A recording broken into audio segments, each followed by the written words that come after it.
Mathias, another no soon nine ogo. Ibalemono na effortlessly arrest. Mobile no civilized country. Madas gangbagi. Ndị Igbo kwesịrị ịtụgbu gị n'okwute. The reason.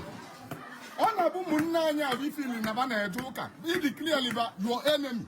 Unbelievable, my people. Wonder shall never end. It don't happen again. It don't settle. Everywhere don't scatter. No be small matter, my people, as they talk to now. Make una carry una joko. Sit down, come listen to this one. This one so. Elado. Hey.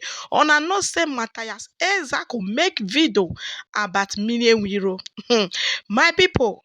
Nmiri Eweilo don't come out again. He don't start the drag Mathias Ezeaku for the video when he make about time.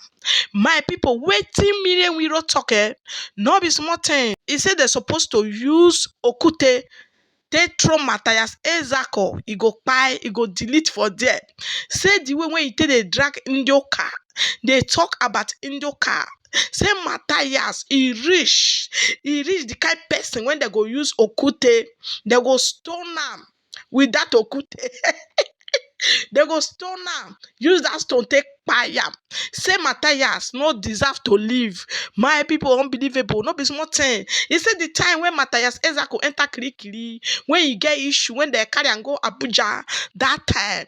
Say he did there for Mathias Ezeaku. Say he find contact, how he go tell reach Mathias Ezeaku. Say he reach people when near Mathias. Say the time when Mathias did there in trouble. Say he did there with Mathias. Say he dey find solution when he go take help Mathias. Say now Mathias dey drag am van for all social media handle. Say Mathias say make dem use okute take kpai Mathias. My people, make una sorry say I dey laugh. Make you no come be say I too talk. I go leave una more for watch this video. My people, no be small battle. Make una regade.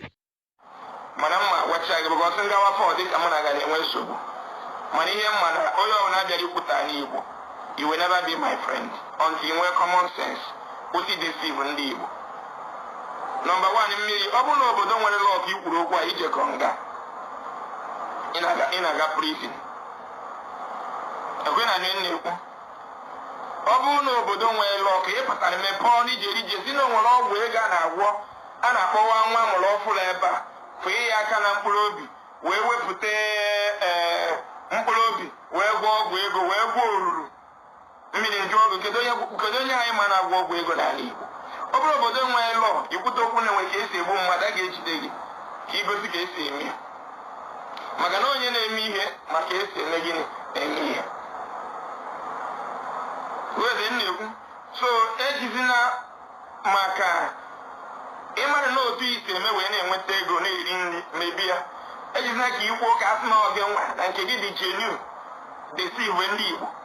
Ndị nwanyị na-akpọnata na omenala achụ n'agha ọsọ. Ibe meli obele ga mkpochi ya ga-azụ.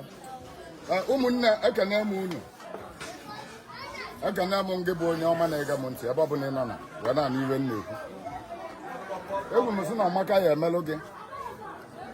Unu anụgo ka o si wee daa. Ndị be anyị si na onye na-anọrọ ya na a na-anọpụrụ ya ọnọkọ. Onye na-anọrọ ebe ọ na-ewu ite na a na-anọpụrụ ya ọnọkọ. Ma gị malụ na uche ovu onye ada ezu ezu na ovu onye nyi onwe ya na aka ya ekolili n'elu. Ibe nji maka wee na-eme vidiyo anụnwa bụ na busu si ibe o ji wee bụrụ onye nyocha nsị na ekpogbu di ya aja bụ na ọ da-abịa arụ ibe mmadụ agwọ ọgọ onye ọgụ. Ọga nkịta si na ibe o ji wee bụrụ onye na-anyụ mamịlị nye ka onye ovu ọkpụ ya enyi bụ ka nya ga ọlụ ndị si na nya dara ibi agaghị ibi ka nya ga ọlụ ụmụnne ya gịga ibi maka ndị lesele na ndị kọlụ. Anụgo m ka o si wee mee Mathias nwanne m Mathias Ezeaku anụrụ m ozi gị na ọ na-abatakata chakwụ olu onye ogbi ntị wele anya gị bịa bụla bụrụkwa na ọgbụgbụ iyi. Mathias ọ nwere ibe na-esere mụ na gị anụkwuru m ka ị gwara m ya ka ọ dị ka mụ na gị anya na-ese o nwerekwa na ibe ya esere mụ na gị mana ọ ya ewute m ri nne na onye mụ na ya na-achụ nta ka anyị chụgidere nta ọsịzịa na ọkpa m na-edezi ka ọkpa anụ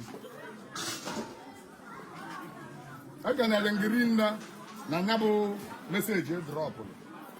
O mere me appreciate it very very well. Nwa sị ka mkpa ọnụ m.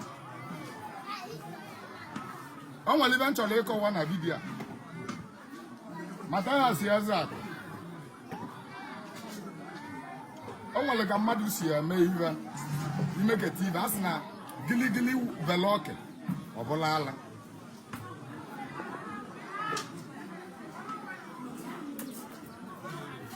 Elotele m mgbe iwelu nsogbu some months ago. Akpọrọ m nọmba gị ọrụ ngecha pikuru mmalụ nọ maka na enwere ike anyị enyere gị fon. Akpọrọ m waja akpọrọ m Onyeka send elu somebody ego si abịaba n'ebe ị nọ ka m jụtara ebe ị nọ si abịaba n'ebe ị nọ. Ọ bụrụ ka m bịa kọwa maka na asị na ọlịla dị so okwu akọ ka esi wee kpa anya balụ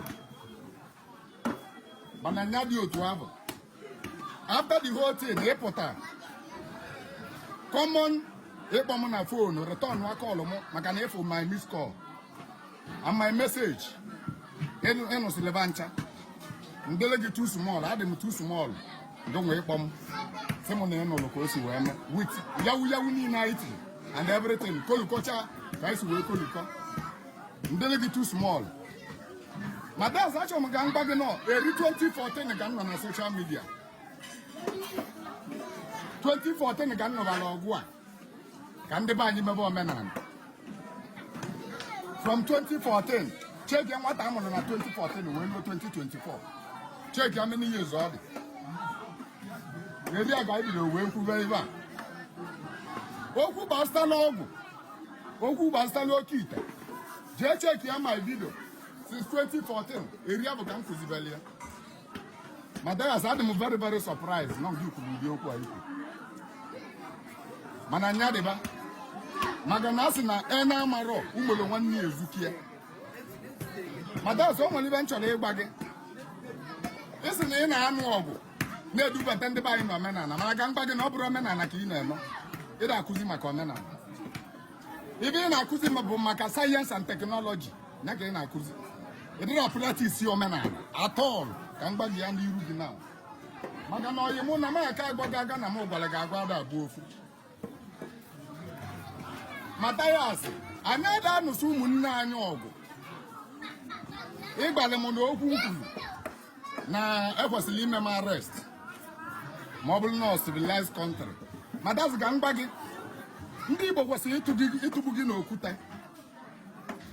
ịma reason ọ na-abụ ụmụnne anyị abụ ifili na ba na-eje ụka ịdị clearly ba your enemy.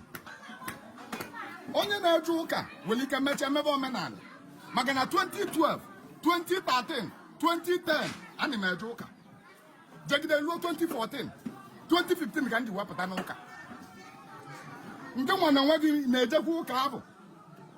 Ọ bụrụ na ọ nwere onye na-akụzi ibe otu a isi akụzi ibe amago m ife ike agwụ ya mgbe abụ ị na-eje ụka mana ịdị clearly war against ụmụnne anyị na-eje ụka bụrụ otu esi eme ibe.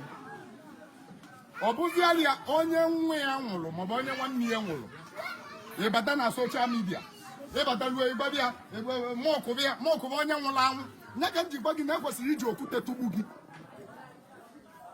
Onye nwanne ya nwụrụ maka na ọ na-eje ụka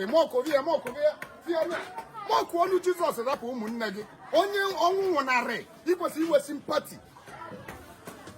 Mmadụ na ozu mmadụ nwụrụ na ọ na-agba ebulu ozu onye ọzọ dịka ebugwu nkụ ịmaọkụba onye tie na Jizọs fee yi ọ bụ ịdị ikwesịrị ịdị na-eme otu a ka ya na-edosie nwa ya si wee nwe pụta na soshal midia mgbe aka ochie ka mma aka ọ bụ emekọta m dụwa gị ọdụ si gị na ọ bụrụ otu esi eme gị jiri nwayọ ma gị gba m na polisi ya eme m arrest.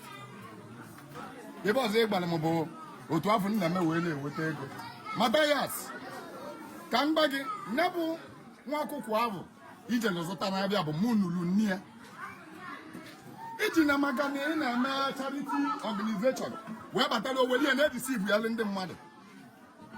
Ị mara mmadụ na one na-eje n'ụlọ ọgwụ kwalụ ụgwọ operation single handedly Obrang waputara twice in the matter to ego without letting anybody know. Obi but on social media, you contribute to it, you will like to get Nanego. Adima Yogi, Adima anybody. I can enter into a hospital without letting anybody know. Now my day am here to gain love or to gain fans or to gain followers. I stated in no problem and who bag it. Now my day anybody the album. I can all work. Only open a wallow. Party about now. All of them can now wave up. I see Dibia. My Dibia, Madame. You were going to move your true. Muna gikere na achụ ego na social media. Mathias Ezeaku muna ga onye na achụ ego na social media. Ọ na-abụ atakata abụpụ ọnụ. Ịma na onye na-ata ibe na mbupụta ọnụ mbupụta ya eruo nso. Mathias ime onye mbụ.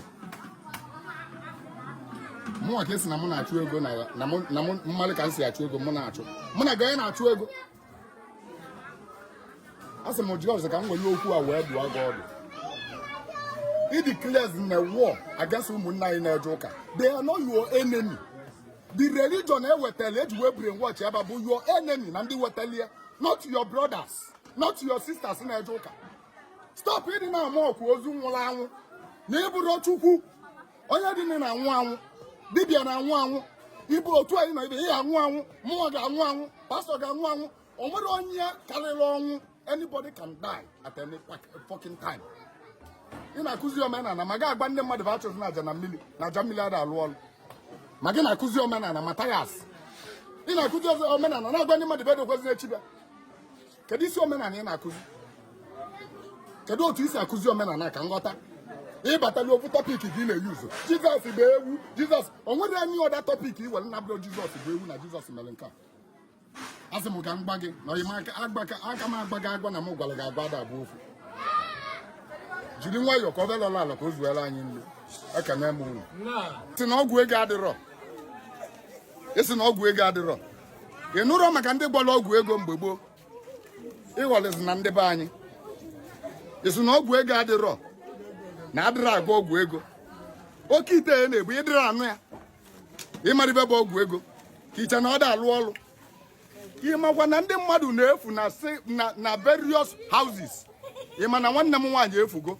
Ebeli ala belie ike. Eji wee gwa ọgwụ ego. Ima na onye mụ na ya na-azụ ofu afa efugo.